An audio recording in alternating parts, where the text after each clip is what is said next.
So I did a first part of a by the numbers video, and that covered all of the machine statistics and number of miles and nights and all that stuff. That's all in part one.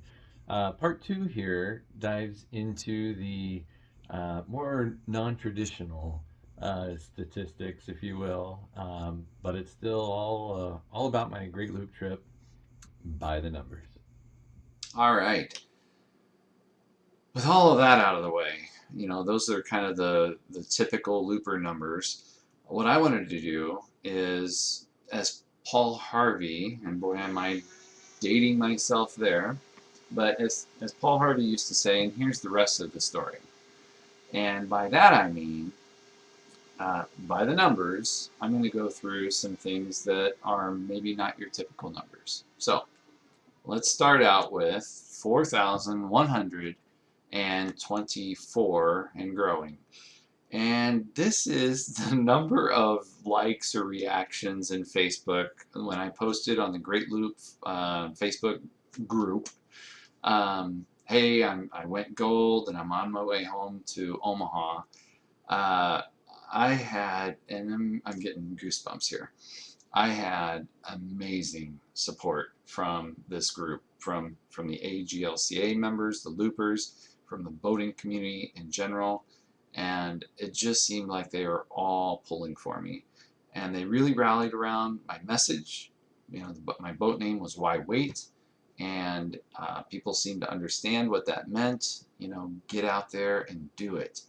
Um, do the loop, do whatever your passion is. It doesn't have to be about boating.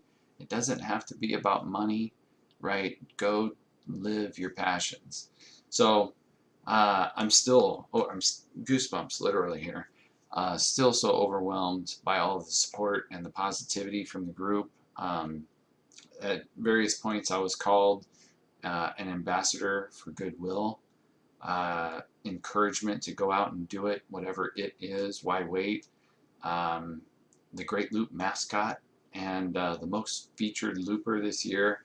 Uh, I just cannot tell you how amazed I am at how much people rallied around me and supported me throughout the loop. 3,449. This is the number of pictures that I took while on the trip. And it does not include videos. This is just pictures. If you want to talk videos, well, that's another 1,872. That's a lot of video. That's a lot of video to edit, let me tell you. So most of those videos were right from my phone, Android, Samsung, S22 Ultra or whatever. But a few hundred of those were also from my 360 camera that I bought.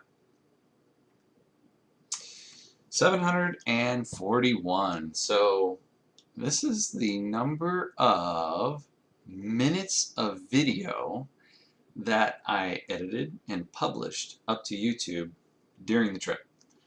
That's 66 different videos that averaged over a little over 11 minutes each. Each of those videos took 2 to 6 hours, each of them, to cut, to edit, to publish, especially when I had the 360 camera. There's a whole separate editing process to get that video over to my phone and edited the way I wanted it to be, and then to pull together the map, the photos, the videos, and get it all kind of in the audio. Each video, each of those 66 videos took 2 to 6 hours. So that's roughly 200 hours of time spent editing and publishing videos. In other words, for every hour that the engine ran on the ski, I spent 34 minutes editing videos. I did not sleep much on this trip. 150. All right, 150. That is the maximum number of continuous miles that I traveled without seeing land. I had a long day. It was in the Gulf. Started at, I believe, St. Mark's and basically ran parallel to the Florida coastline heading towards the Tampa area. And so, I started out and of course could see land. And when I finished the day, I could see land. But for about 150 miles, I was running about 20 miles offshore and couldn't see land all day. Um, didn't really bother me. I could look down at my maps and see, yep, land's still over there, land's still over there, and just that little bit of reassurance was all I needed, even though I was way out in the middle of nowhere. Um, and it didn't freak me out. I kind of thought it would. I was prepared to be freaked out a little bit, but it really didn't get me. 61. All right. This is the number of times I went through a lock. So,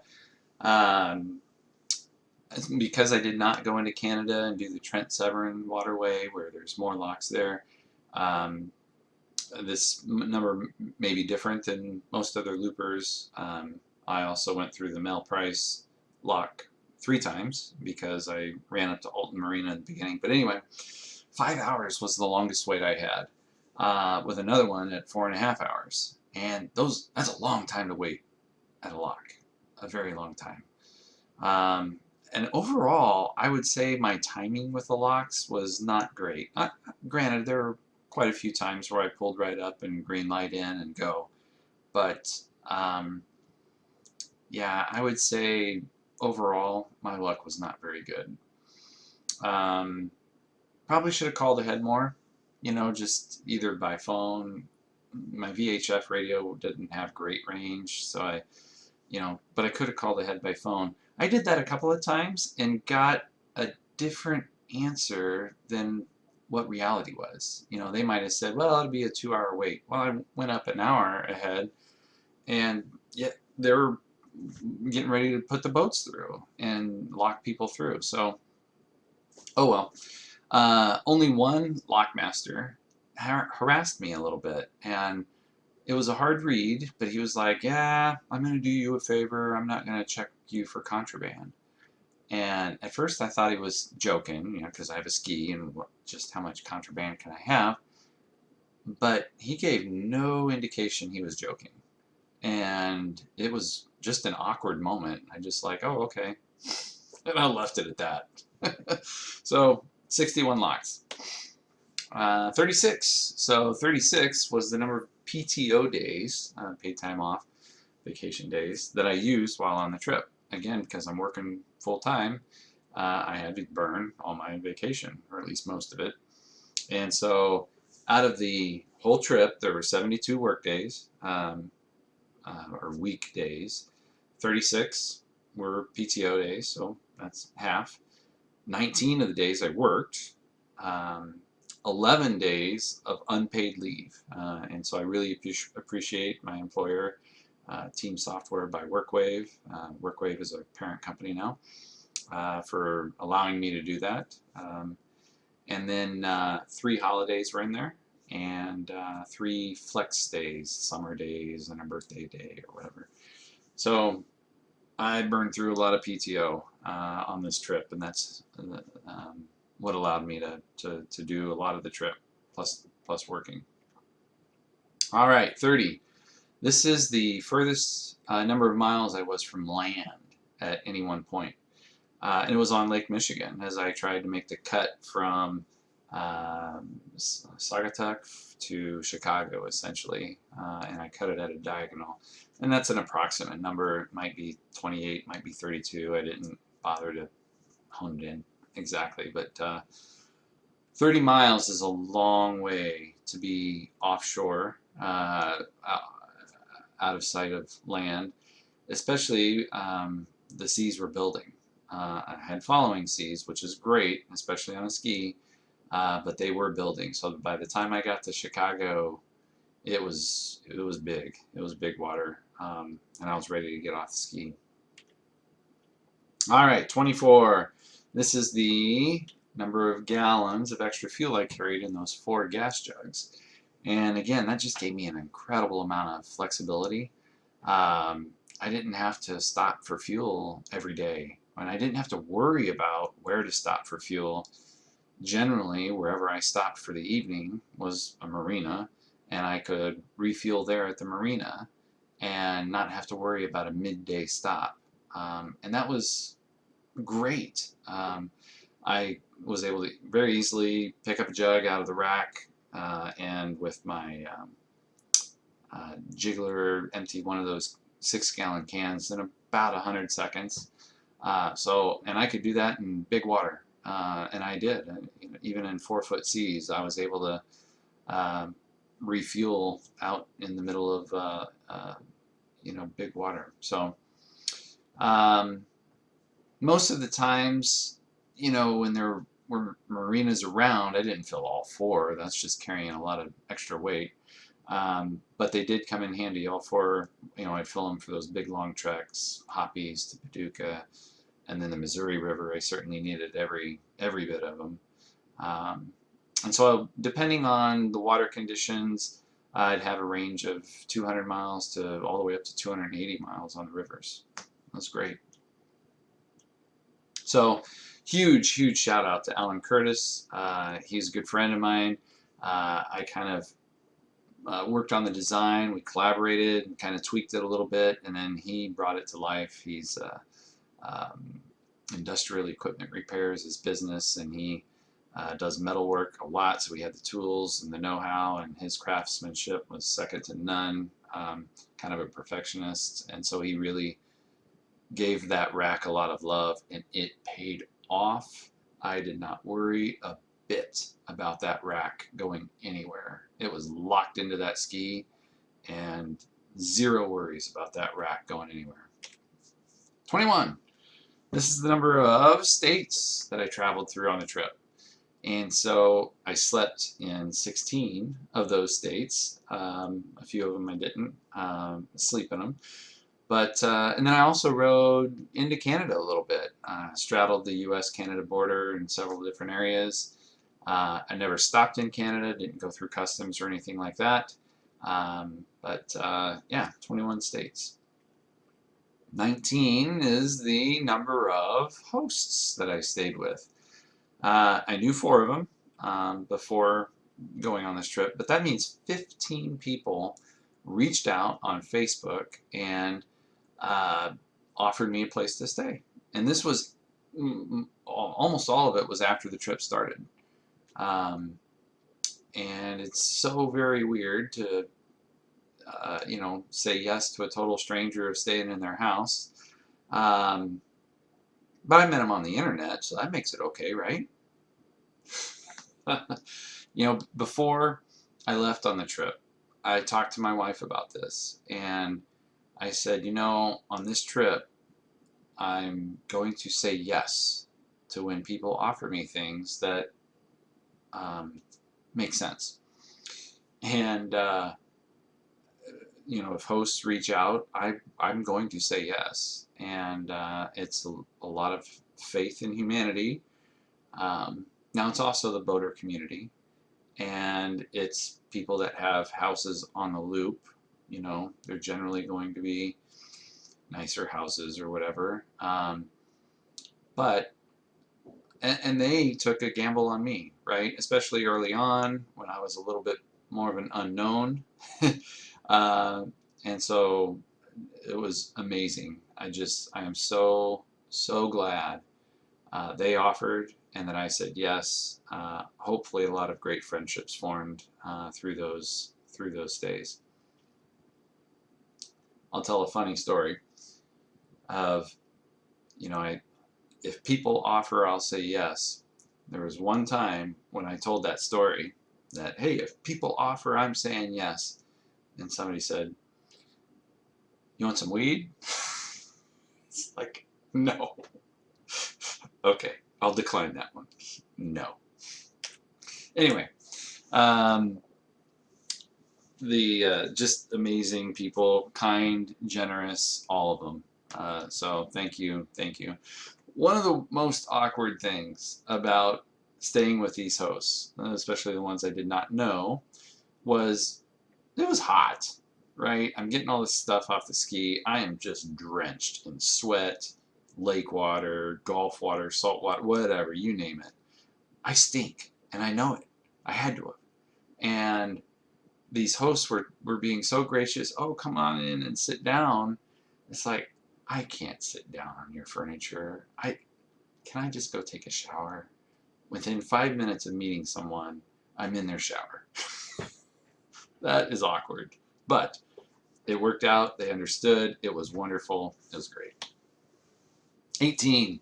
All right, this is the number of times I used the IDF button on the ski. Intelligent Debris Free, I think is what that stands for. Basically what it does is it reverses the direction of the shaft so that if you have something in the intake grate or that's blocking the impeller, you can have the ski basically shoot water out the intake, and it'll blow out a piece of wood or grass or whatever is stuck in there. I used this 18 times. Worked flawlessly. Game changer. Love it. Never had to get off the ski to clear anything because the IDF did it for me. It was awesome. Loved it. 4. This is the number of times that I used a large boat as my plow in rough water. And 2 of them I used for quite a while, including Philip on Turn, I believe is the name of his boat. Thank you, Philip. And then also, I believe Willie is the owner of the larger 58-foot yacht that I followed for a while out of near Cape Canaveral. And then a couple others that I used for just small periods of time. So huge thanks to those boats, because in the rougher water, if I tucked in behind, it wasn't smooth, but it was smoother and saved me, maybe some jarring of the bones, etc. So it's also 4 is also the number of days that my high school classmate and friend Stacy Salvadori joined me on the trip. So she lives in Chesapeake Bay, or on the Chesapeake Bay, and she has her own ski. And I knew that she lived on the Chesapeake, and so I just peppered her with all kinds of questions because I had never skied on salt or in the tides. And tell me about dolphins, tell me about sharks, tell me about tides and currents, and what do you do with your machine in the salt, and just all of these questions that I had for her. And then she was like, Great Loop what? She hadn't heard of it. So as it turns out, she quickly became very intrigued by the loop, and she wanted a taste of it. So we both kind of agreed that for her joining for 4 days was kind of a good way for her to do that and get a good solid taste. So Stacy, thank you so much for joining. Had a great time. Really happy you joined. 3. All right, here we go. This is the number of times, and people have asked this, the number of times I went number 2. And I always did it in a bag, and it was only while I was camping. I never had to go while on the water, and I'm just amazed at this one. I thought for sure that streak would not last.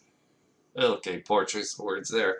But I was very fortunate, and it was probably the alcohol that I drank the night before, but most mornings I would get up and there'd be a little routine in the morning and at the hotel, and so by the time I'm on the water, I'm set. So there you go, for the people that were really wanted to know. Now when I was camping, I didn't have those options, right? So I was at camp, and so, well, there you go. Enough about that. 3, the number of pounds that I gained on the trip. Now, I would have thought that I would have lost weight on the trip. I was kind of hoping I would lose a little bit of belly, but I actually gained weight. And Uh, I'd like to think that most of it is muscle that I gained, which is probably true in the chest area, especially, and some of the arms. But I ate big, though, and drank my share of drinks. It was always nice to celebrate when getting off the water. But I did not hesitate to eat, and it was great just knowing that I could eat whatever I wanted, and I was pretty sure I was going to burn it off. Now, once I hit Chicago and hit the rivers, well, I wasn't near as active on the ski. It didn't take near the energy that the big water took. So I probably should have backed it down a little bit on the quantity of food that I was eating while doing the rivers, but I was still on the trip and enjoying myself. So, and if you want to know how big I ate, just ask my host because I was usually the last one eating. Seconds? I ate big. All right, 3. This is the number of times that a wave came way over the bow, where the bow of the ski, the nose of the ski, just went right into a wave and just went in, and a wall of water just came up and over and full on body smacked me. This is not a light sprinkle. This is not a light spray. This is a wall of water coming up and slamming into me because the nose of the ski went into a wave. I was really hoping this would be 0, but I believe it was Lake Huron got me once and Lake Michigan got me twice. So don't get me wrong, there were plenty of other times where the bow of the ski or the hull would come crash down on a wave and a big spray, and maybe the wind would spray the droplets back at me, but this is like full on wave coming up and over and body smack. So 3. All right, more 3s. This is the number of times someone asked me if I was running from my wife or a girlfriend or a mistress or whatever, but no, I wasn't. 2. This, let's see here. Number of times that I used my battery booster to help jumpstart the machine. And in both cases, it wasn't necessarily because the battery, ran down all by itself or was bad. It was because of those machine starting issues, especially earlier in the trip. So it was great to have it. I'm glad I had it, but I used it twice. 2 times that I missed a turn. And in both cases, I was so fortunate to have caught it within just a couple hundred yards. And this was, I think both were on the Intracoastal, where there's plenty of different options, and some of them are like left turn, right turn, not gentle turns, but like you need to turn right now, right here, sharp, to follow the channel, as it follows whatever path was set. So I'm glad I didn't get more lost or miss more turns. I felt like that's pretty darn good for such a long trip. Number of sharks that I saw, 2 sharks. Both were in a canal near my hotel in Key Largo. I did not see sharks under my ski while I was out in the big water, out in the Gulf or anything like that. I saw a lot of dolphins. Too many to try to keep track of or keep count of. And for all I know, the sharks were there. I'm sure they were. I just didn't see them. But I did see these 2 in the canal because it was real clear water and relatively shallow. And then they were just little 8-footers, 10-footers, nothing huge. All right, keeping going with 2 here. So 2, this is the number of times that I did not make it to my intended destination that I had set out at the start of the day. Mackinac Island to Ludington. I had to stop 20 miles short in Manistee. And I'll probably describe that a little bit better in a different video, but that was the one point where my meter went from enjoyment to concerned. Not flat out afraid or scared, but like concerned. Um, and then from Chicago to Ottawa, Illinois, uh, I only made it like half the distance, and probably not even that, because of um, huge lock delays. 5 hours at one lock, another couple hours at the second lock, and so didn't make it very far. But that's pretty good, because I had a pretty ambitious, I don't want to call it a schedule, but every morning when I set out, I like to know where I was going to try to go that day, and even have some reservations made. So for only to twice not make it quite as far as I wanted, well, that was pretty good. Um, Two, the number of boat raft up parties that I attended, flotillas as some people call them. I'd never really been to one before because I don't have a boat. I never owned a boat, just jet skis. They were a lot of fun though, and if I get the opportunity to do them again, I'm there. Two, the number of people that I know that had completed the loop, all kind of in one attempt. And the last person, again, that I know of was Larry Harcum back in 2002, I believe. Now, Larry wrote a book, Dream Writer. I bought the book and read it a couple of times. He gave me the inspiration to do it. 2002. This is before the proliferation of cell phones. Certainly before apps and Navionics and tablets and all of the wonderful equipment I had. Larry did it with a handheld GPS unit that told him coordinates and paper charts. So kudos to Larry, and I don't know the other gentleman's name. Larry just mentioned somebody else that had done it on a ski. So on top of that, they did it on older skis that were smaller, and the hulls were not as well designed, etc. So big kudos to Larry for doing that. Now, if there's others that have done the loop on a ski in one shot, right, in one go, I'd love to know. And I'd love to reach out and talk to them. One, this is the number of times that my hat flew off. And it was pretty early on. It was my ball cap, which did not have the string around the chin. I quick circled around the ski, grabbed it before it sank. No big deal. One number of times that the ski hit bottom.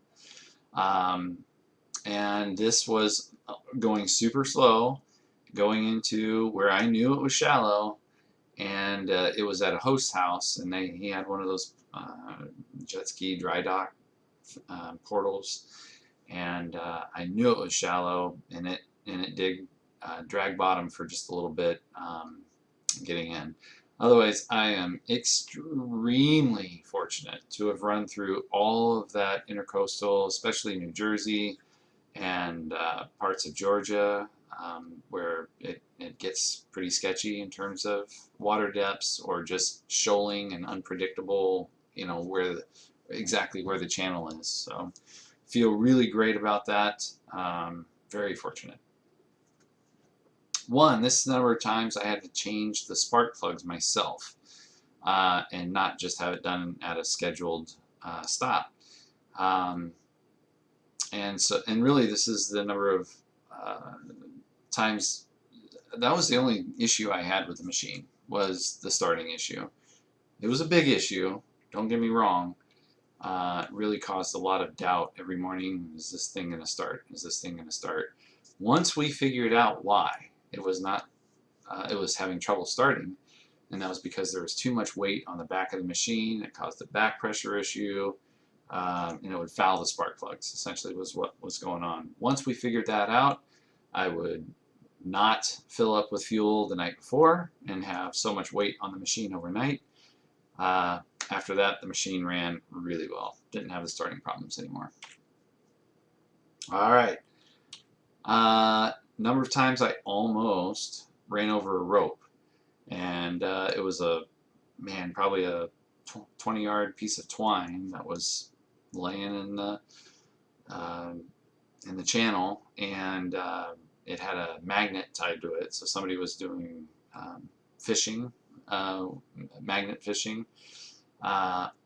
Oh man, the hull of the ski was on top of the twine, and I hit I cut the motor, turned the machine off just in time. Oh, so close to having a really, really bad day, because the twine would wrap up around the shaft, seize the motor, and you're done. You got to get the machine out of the water, and would definitely have been a day buster for sure. The number of times that I saw manatees. I thought I would see them more often, but it was again near that hotel in Key Largo. There was 3 or 4 of them. Very cool to see them.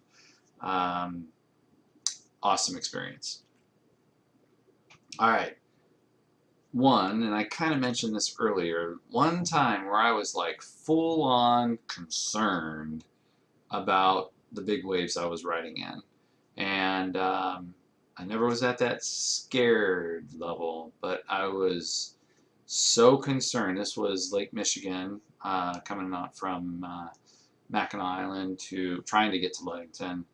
And I would normally run about a mile offshore or so, and it's the one time where I tucked the ski in about a quarter mile from shore, or even 1/8 mile from shore. The waves were coming at me. They turned from 2s to 3s to 4s, and it was getting worse by the minute, or certainly by the hour.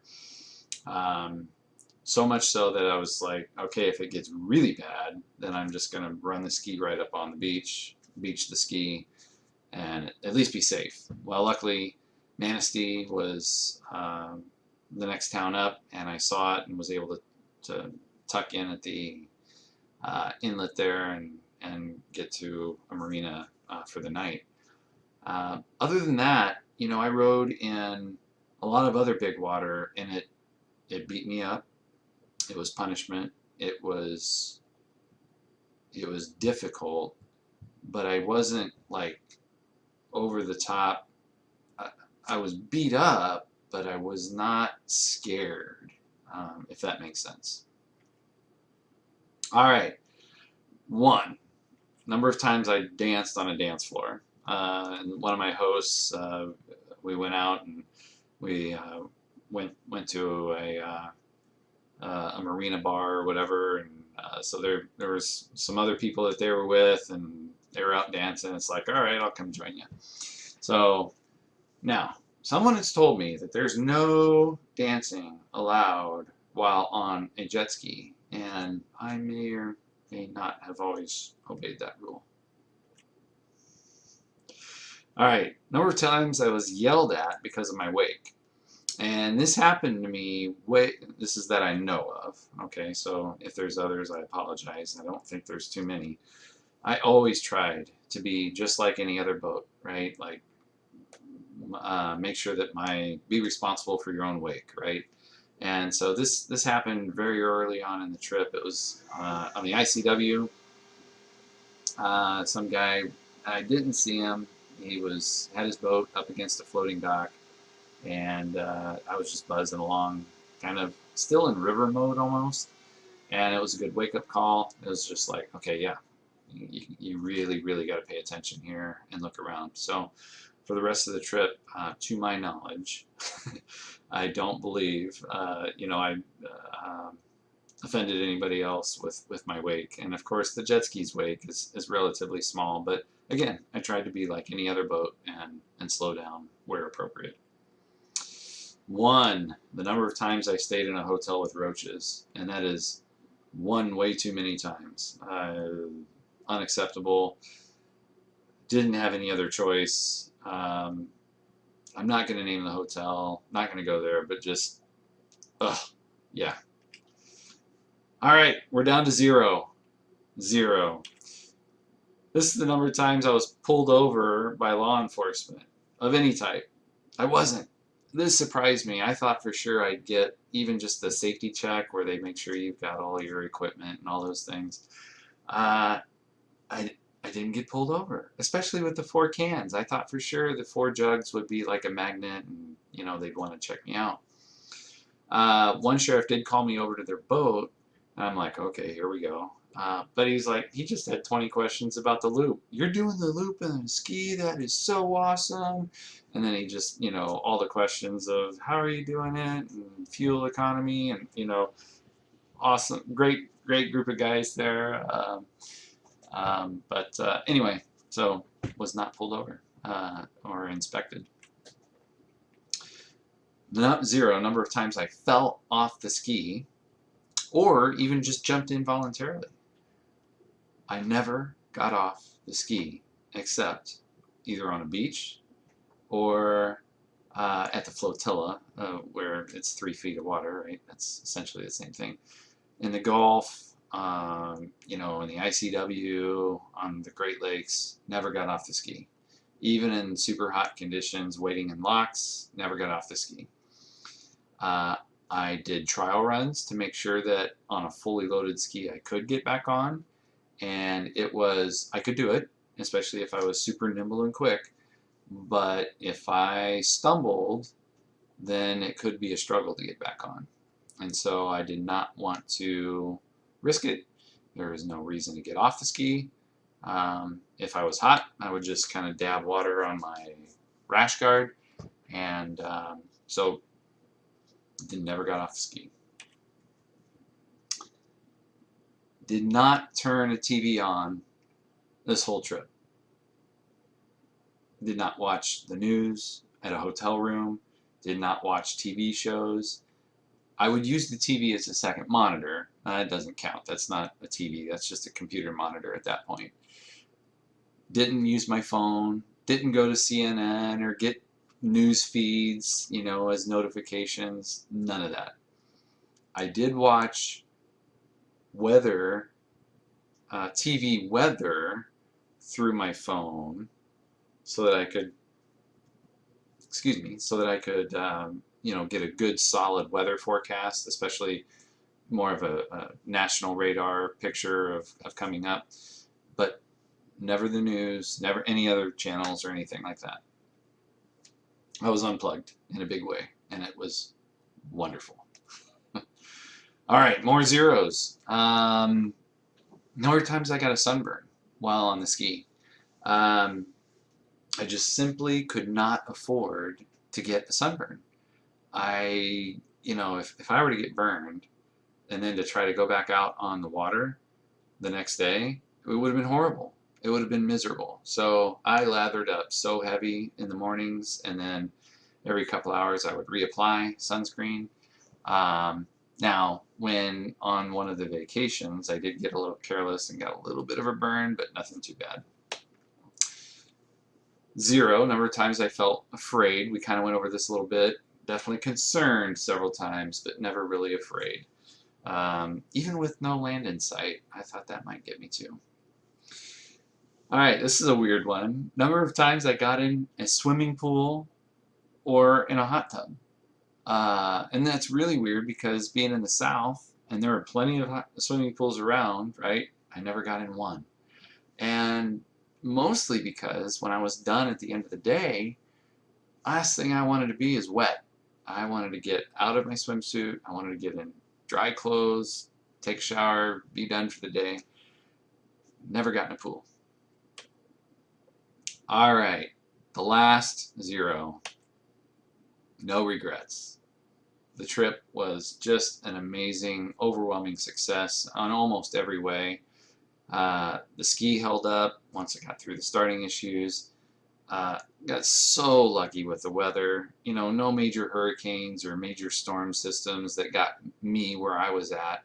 They were happening in other locations of the country, but not where I was at. To only have a few weather days like that, that's nothing for all summer long. All of the people that I met, oh my gosh, the hosts, but there was a lot of other people that also helped me.